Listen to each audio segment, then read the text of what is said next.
Tell us what is National Intern Day? Yeah, so National Intern Day was created as a way to not only honor the fact that being an intern looks great on a resume, but it's a really great way to train the workforce of tomorrow. And the star of the show comes down to Titan.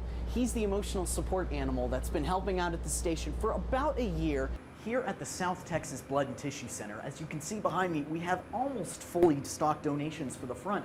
But if you look for the back, you can see nearly completely empty. Now, police are still on the lookout for the man that they say ran from the scene. Not much is known about him other than he is a man and the SUV is registered out of Dallas. I'm here at the scene of the incident where, as you can see behind me, most of the damage has been cleaned up except for the broken fence. As you can see, there has been a memorial placed for the three 20-year-old men who did tragically lose their lives. Whether it was because of the pandemic or more parents deciding to keep their children at home, the number of families choosing to go the homeschool route has increased by a lot this past year. This summer, many families planning their vacations are ditching the airport and hopping in RVs to tour the Lone Star State. Coming up at 10, we're talking with families who are coming into the Alamo City and the road trip tips they've learned along the way.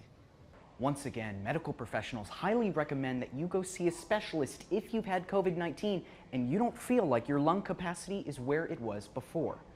Well, it's summertime in Texas, and just as San Antonio is starting to open up after the COVID-19 pandemic, your local pool just might need to stay closed. Welcome to Hot Wheels! Woo! New school and a new level of excitement as SAISD teachers and students fully return back to the classroom in person. And in one word, teachers from the newly renovated Hot Wells Middle School tell us how they feel.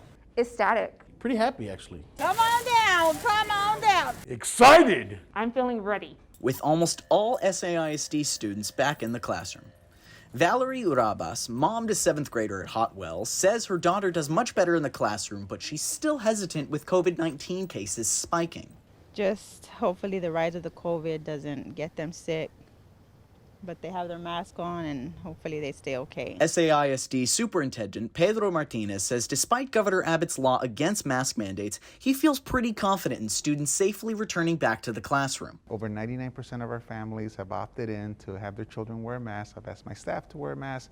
We're all still learning about these variants. The vast majority of my staff have been vaccinated. 8th grader Maddie Jacobo says she feels behind in her education and is ready to be back in person and eager to work. I didn't learn nothing last year. I was always home asleep. I would never go to my school. Middle school math teacher Joanna Martinez says she feels safe with the safety measures that the district has put in place and thinks this year will be more successful when it comes to learning.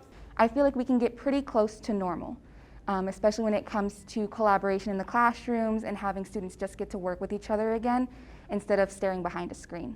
The superintendent says today that they will have vaccination sites at some of the largest high schools in the area and COVID-19 testing at every school in SAISD. Blood donations are a critical part of day-to-day operations in hospitals that save lives.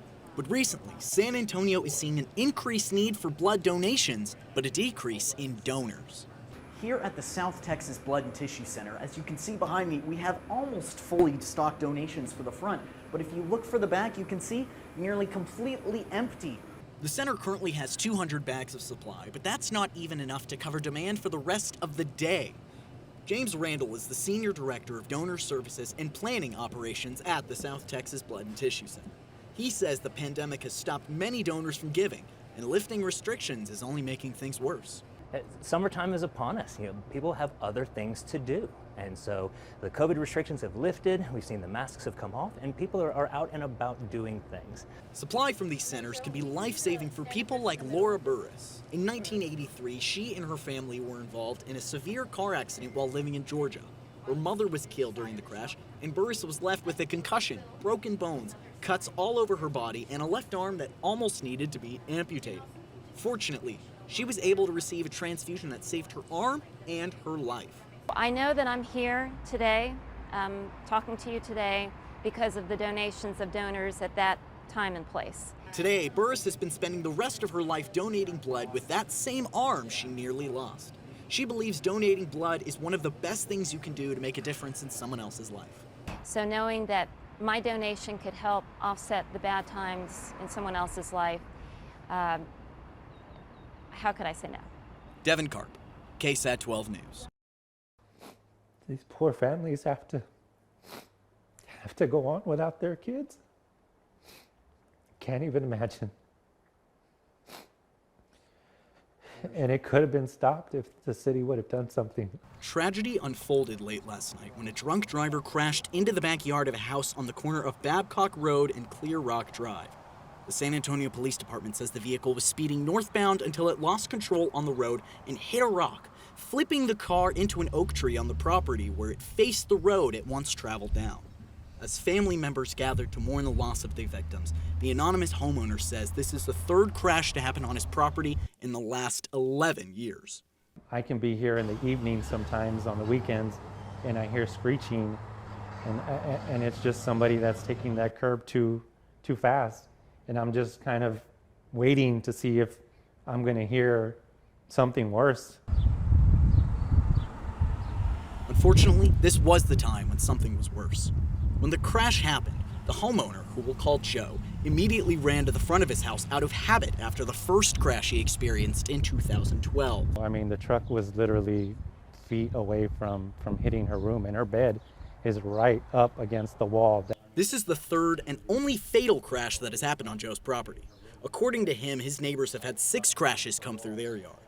After he first reached out to his District 8 city councilman, they conducted a traffic study that resulted in a restriped road and a stop sign for cars coming southbound. But that's not enough for Joe. I really would like to see another stop sign coming northbound, like there is the one southbound, or a light added. I mean, even if it slows down traffic a little bit, I think if it can save one person's life, you know, it's well worth it. I'm here at the scene of the incident where, as you can see behind me, most of the damage has been cleaned up except for the broken fence. As you can see, there has been a memorial placed for the 3 20-year-old men who did tragically lose their lives. We reached out to District 8 City Councilmen to find out if they had known about this moving forward. They said since they picked up office in 2017, they weren't aware of this road being any issues. Since of the accident now, they're going to conduct a traffic study to look into if there needs to be any changes. I'm Devan Karp, KSAT 12 News. And you're a glutton for punishment. You said in your first TV job, you actually want to work which shift? Morning shift. I think I'm going to be with y'all in the morning. Yeah, one way to learn. So when y'all are up in the morning, I'll be right there with you. Fantastic. Awesome. So we have about a minute left, Devan. Did you have a question for us? I did, yeah. So I know everybody likes to talk about some of the big moments they have in their internships, but I was wondering, do y'all have any really striking moments from your internships that jump out? I mean, again, you're well established into your careers, and it's been a little while, but He's being anything nice that there, jumps? saying we're old.